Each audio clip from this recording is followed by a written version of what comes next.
Hello guys, welcome back to my channel. So guys, তোমরা এখন ভাবছো আমি এখন সেজে গুজে কোথায় যাচ্ছি। তো এখন আমি যাচ্ছি ঝটপট সেজে গুজে বিয়ে বাড়িতে। অ্যাকচুয়ালি আমার চেনা পরিচিত কেউ নয়, আমার হাজব্যান্ডের বন্ধু রিসেপশন পার্টি। সো এই জন্যে আমি এত তাড়াতাড়ি রেডি হয়ে বেরোচ্ছি। আর এখন ঘড়িতে বাজে 8টা। আমার বরের এখন রেডি হচ্ছে। আমি 6টা থেকে রেডি হয়ে গেছি, অনেক আগে থেকেই আমি রেডি হয়ে বসে আছি, তার আসার অপেক্ষায় করছিলাম। এবং সে এসে ঝটপট আমাকে তাড়া দিচ্ছে অ্যাজ ইউজুয়াল। যখন আমাকে তাড়া দেয় আমি তখন তাড়াতাড়ি করতে করতে কিছু না কিছু ভুলে যাই। এবার সেটাই হয়েছে। কি ভুলে গেছি সেটা আমি বলছি, তোমরা দেখতে থাকো গাইজ। এই যে আমি বেরোচ্ছি, বিয়ে বাড়ি বেরোনোর সময় আমি যেটা দরকার সেটা নিতেই আমি ভুলে গেছি। সেটা হচ্ছে বিয়ে বাড়ির গিফট। সেটা ছাড়া তো মানে অপরিপূর্ণ। তারপর মাকে আমি বললাম যে মা, গিফটটা দিয়ে যাও। তারপর মা আমাকে বকা শুরু করলো, একটু বড্ড বকলো। তারপরে আমি টাটা বলে বেরিয়ে গেলাম। দেখি বর মশাই দাঁড়িয়ে আছে বাইরে।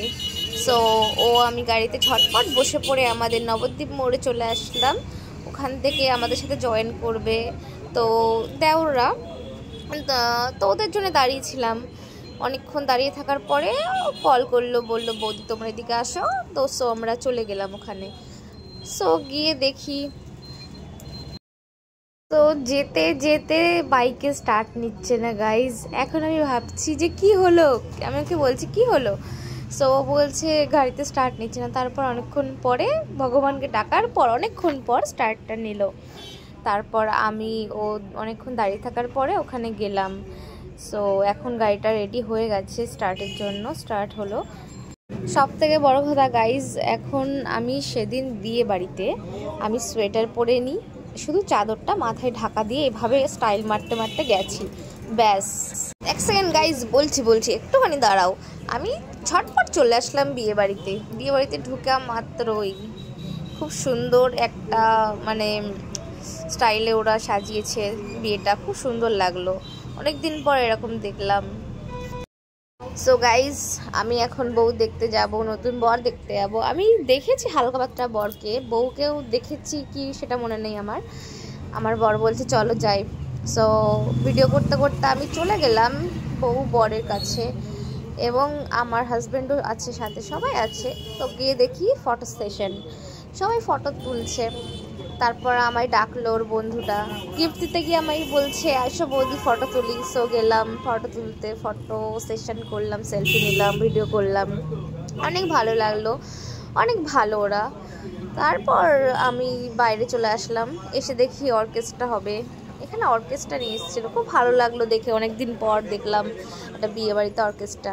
তারপর আমি আমার হাজব্যান্ডকে বলছি এই যাও তো একটুখানি পকোড়া নিয়ে আসুন না, পকোড়া। ও গিয়ে দেখছে পকোড়াওয়ালা নেই। তারপরে আমি সোজা খাওয়ার ওখানে চলে গেলাম। হ্যাঁ, পকোড়া খেয়েছি, তারপরে সোজা ওখানে চলে গেলাম খাওয়ার ওখানে। গিয়ে দেখি এত ভিড়, বাপরে এত ভিড়। তারপরে আমি খেয়েটে আমি আমার হাজব্যান্ড বাড়ি চলে আসলাম। ওখান থেকে আইসক্রিম আনলাম। আইসক্রিম এনে দুটো দিয়েছিল আমাদের দুজনকে। আমি একটা মাকে দিয়ে দিয়েছি, আর আমি আরও একটা শেয়ার করে খেলাম। গাইজ, আমার বর এখন ব্যস্ত, সাজতে গুজতে ব্যস্ত। এখন বাড়ি এসছে, দেখো এখন সাজতে গুজতে ব্যস্ত। আমি ওকে এটাই বলছি যে আইসক্রিমটা আমাকে খাইয়ে দাও। গাইজ, ও আমাকে খাওয়ালো তো দূরের কথা, নিজেই খেলো। তারপরে আমার কথা মনে পড়লো, তারপরে আমার একটু খাওয়ালো। আমি এখন আইসক্রিম খাবো গাইজ। তো তোমরাও খাও। হ্যাঁ, আমার হাজব্যান্ডও খাচ্ছে, দেখছি। আমাকে দিচ্ছে না সেটা আমি দেখছি, সেটা ওর দিকে তাকিয়ে তাকিয়ে। তারপরে আমাকে ও আইসক্রিমটা দিল, আমি খেলাম। গাইজ, এখানেই আমাদের ব্লগ ইতি।